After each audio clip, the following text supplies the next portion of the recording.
Zakweli. Et ce matin, c'est avec vous, Reina Lilouafa, bonjour. Bonjour Kamar, bonjour à toutes et à tous. Alors ce matin, nous sommes avec Fatima Zouber et Nasmia Tanlabia, membres de l'association Akiza Onata Collectif CID. Alors vous l'aurez compris, nous allons parler des droits des enfants. Ils sont nombreux et pourtant peu de personnes, qu'elles soient adultes ou mineures, les connaissent. Bonjour mesdames. Bonjour. Alors, on revient d'abord sur l'actualité de l'association. Vous avez organisé des débats jeunes. La finale a eu lieu il y a quelques jours.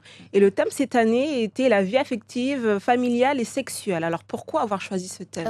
Pas familial, plutôt relationnel. Relationnel. Alors, ce thème a été choisi l'année dernière aux États généraux des droits de l'enfant à l'Assemblée nationale. J'ai eu la chance de faire partie de la délégation de Mayotte. Chaque délégation avait des propositions à faire avec chaque département et les jurys ont écouté les propositions de chaque délégation et nous avons proposé de faire ce thème, la vie affective, relationnelle et sexuelle, qui a été pris et ça a été le sujet de notre thématique de cette année. Donc le 23 novembre prochain, les deux binômes gagnants vont prendre la parole au Sénat lors des États généraux des droits de l'enfant. Qu'est-ce que les Mahorais vont demander ?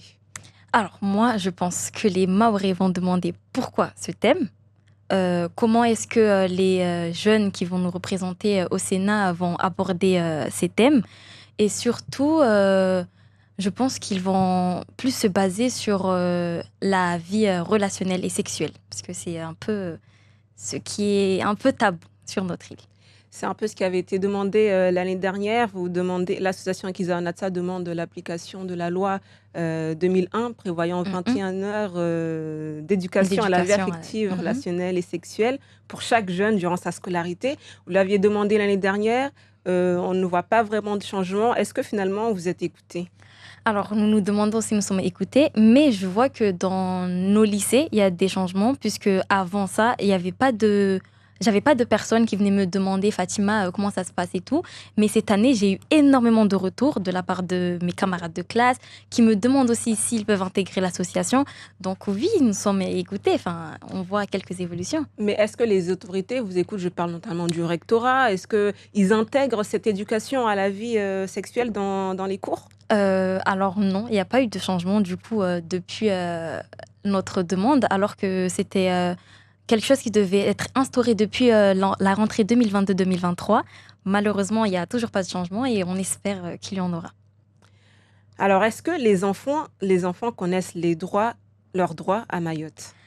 Alors, oui, les enfants connaissent de plus en plus leurs droits, puisque depuis nos campagnes et nos campagnes de sensibilisation qu'on fait dans les communes, les enfants commencent à comprendre. C'est un peu compliqué parce que du coup, avant 2018, il n'y avait pas ces heures de sensibilisation. Avant, il n'y avait que le conseil départemental qui faisait une journée dédiée à l'enfance le 20 novembre qui, du coup, célébrait la signature de la convention. Mais depuis 2018, nous avons des campagnes qui se font tous les 2 mois. Des campagnes de sensibilisation qui se font tous les 2 mois par nous, les associations. Et oui, nous avons des retours et les enfants commencent à connaître leurs droits. Vous travaillez avec quelles associations, quelles structures ? Parce que quand on parle des droits des enfants, on pense à Akiza Onata directement, mais seulement à vous. Qui est-ce qui vous entoure ? Alors, nous sommes avec Akiza Onata, mais nous avons la chance d'être avec la DRAGES qui nous entoure, qui sont aussi nos partenaires. Nous sommes également avec Wemawatu, l'association Wemawatu qui viennent notamment me demander les renseignements pour être partenaire. Et il y a d'autres associations, mais pour l'instant, c'est en cours, donc je ne peux pas énormément les citer. Alors, je vous ai demandé si les enfants connaissent leurs droits, mais est-ce que les parents connaissent les droits de leurs enfants ? Alors, les parents, c'est un peu plus compliqué. Je dirais que c'est plus intuitif. Il y en a qui connaissent, il y en a qui ne connaissent pas. Mais ça encore, c'est la société. Pour moi, c'est des stéréotypes de genre qu'il faudrait déterminer. Oui, c'est ça. Et c'est la société qui instaure ce climat de fragilité au niveau des droits des parents et des enfants. Mais ce qu'on peut savoir, c'est que même les adultes ne connaissaient pas leurs droits avant de lire la Convention. La Convention qui a 54 articles avec des droits fondamentaux. Même nos dirigeants, notre présidente et notre directrice ne les connaissaient pas avant de la lire. Alors, pour parler de la vie affective et sexuelle à Mayotte, on le sait, c'est assez tabou. Comment est-ce que vous faites pour travailler avec les parents et leurs enfants? Il y a des théâtres, il y a des ateliers mis en place, même dans les écoles, lorsque les délégués des parents, ils viennent et tout. Dans des réunions.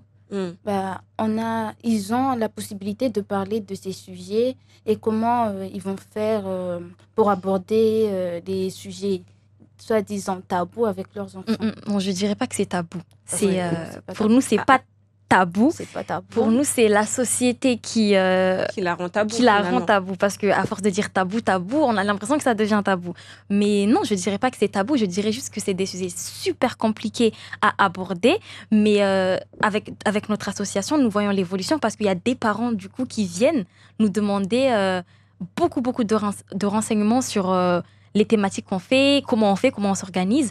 Et comme elle l'a dit, ma collègue, avec des formations, des ateliers dans les écoles, dans les communes. Est-ce que vous avez l'impression que les jeunes sont de plus en plus sensibilisés? Parce qu'on le sait, les jeunes ont des relations sexuelles de plus en plus tôt. Les grossesses précoces sont nombreuses à Mayotte. Comment est-ce que vous expliquez cela, malgré tout le travail que vous faites? Pour nous, cette thématique est un sujet particulièrement compliqué à aborder avec les parents, plutôt qu'avec les jeunes, mais avec notre association, comme vous nous l'avez demandé, nous voyons du coup les deux changements des deux côtés. Et je dirais que les jeunes sont de plus en plus sensibilisés parce que même dans nos formations, nous sommes partis regarder des formations BAFA et les animateurs présentaient du coup les sujets sur la sexualité, les préventions, les préservatifs. Et oui, je pense qu'ils sont beaucoup plus sensibilisés là-dessus. Alors, il y a un chiffre qui revient souvent, selon une étude du Conseil de l'Europe. Un enfant sur 5 est victime de violences sexuelles, ce qui veut dire que dans une classe, environ 3 à 5 élèves sont victimes. Est-ce que ce sont les mêmes chiffres qu'à Mayotte? À Mayotte, c'est plus un enfant sur 2. C'est un enfant sur 2. Oui, c'est un enfant sur 2. Et pour les chiffres, nous avons 37% des répondants. Du coup, sur notre site Toamitou, nous instaurons des questionnaires pour répondre pour ceux qui subissent des violences. 37% des répondants mahorais disent avoir vécu, du coup, avoir subi des violences sexuelles pendant leur enfance. C'est plus maintenant, c'est pendant leur enfance. Et parmi ces 37%, il y en a 11% de ces répondants disent ne pas connaître la loi. Et 53% de ceux qui pensent la connaître se trompent dans les délais de prescription pour porter plainte.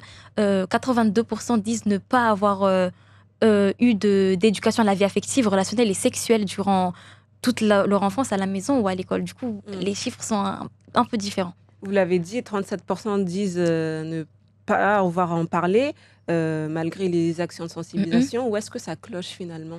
Où est-ce que ça cloche? C'est qu'en fait, il y a du déni à tous les étages. Comme le dirait si bien ma directrice, il faut juste en parler.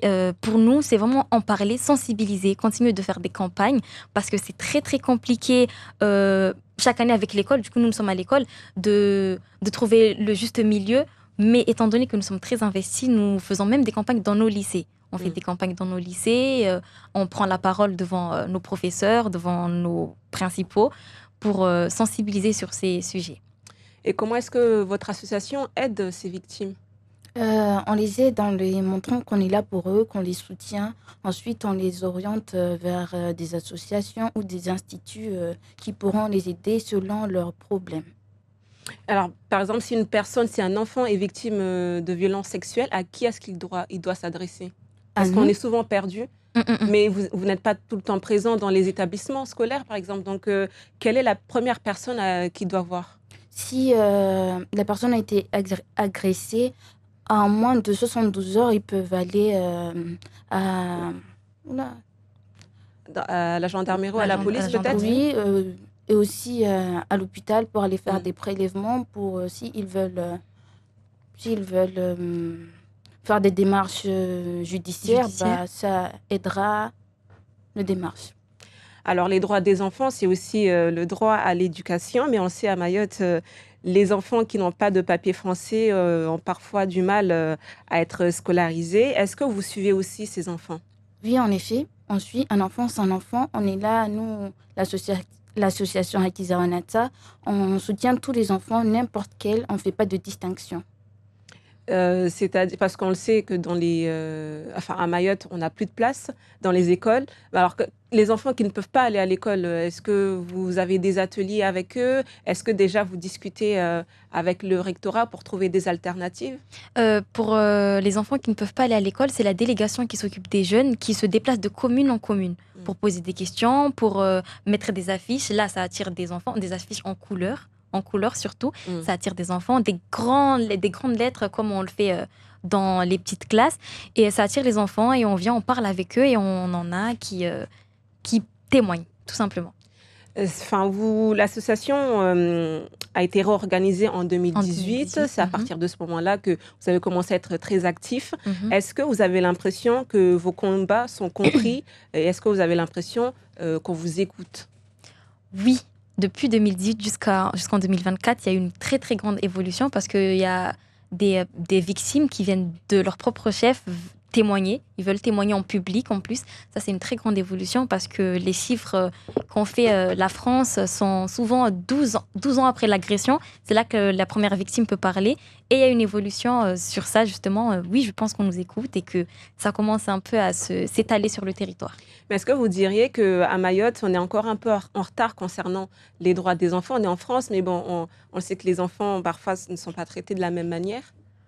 En retard, peut-être pas, parce que ce qui nous arrive ici, il n'y a pas qu'à Mayotte, dans l'Hexagone aussi, dans certaines villes de l'Hexagone, c'est beaucoup plus touché qu'à Mayotte, mais en retard, peut-être pas. Je dirais que nous avançons dans le juste milieu. Petit à petit, c'est ça. Et quelle est la suite maintenant pour vous, votre association? Quelles sont les prochaines dates importantes? Alors, nous avons du coup un colloque qu'on doit organiser, sauf que là, on n'a pas encore la date fixe. Le colloque se passe... Peut-être en novembre, c'est ça? En novembre, même un peu plus, décembre, je pense. Soit au lycée du coup, l'université d'Impény, soit dans un lycée. Un colloque sur quoi? Sur tout ce qu'on a fait depuis le début de l'année. Là, on va rassembler tous les auteurs du coup qui viennent. Il y aura le recteur, il y aura des députés qui seront là, comme l'année dernière du coup. Il pourra aussi avoir des enfants victimes qui pourront s'exprimer et puis ils pourront être compris. Du coup, voilà. Alors les enfants, l'association travaille beaucoup avec des mineurs. Pour quelles raisons? Justement, vous avez posé la question il y a quelques secondes. C'était pour vous dire que les mineurs, nous sommes beaucoup plus investis. Dès que nous voyons des affiches, nous sommes très très intéressés. Nous lisons les affiches, nous nous intéressons, on va demander. Et c'est comme ça que petit à petit, on étale aussi ces sujets avec nos camarades. Est-ce que des parents aussi intègrent votre association? Oui, mes parents à moi, les parents à mes camarades de classe. Dès qu'ils nous voient faire des campagnes, ils s'intéressent, ils viennent. Donc oui, il y a des parents qui s'intéressent énormément à notre association. Merci beaucoup, mesdames, d'avoir répondu à mes questions. Vous restez avec nous pour les questions des auditeurs, s'il y en a. La première.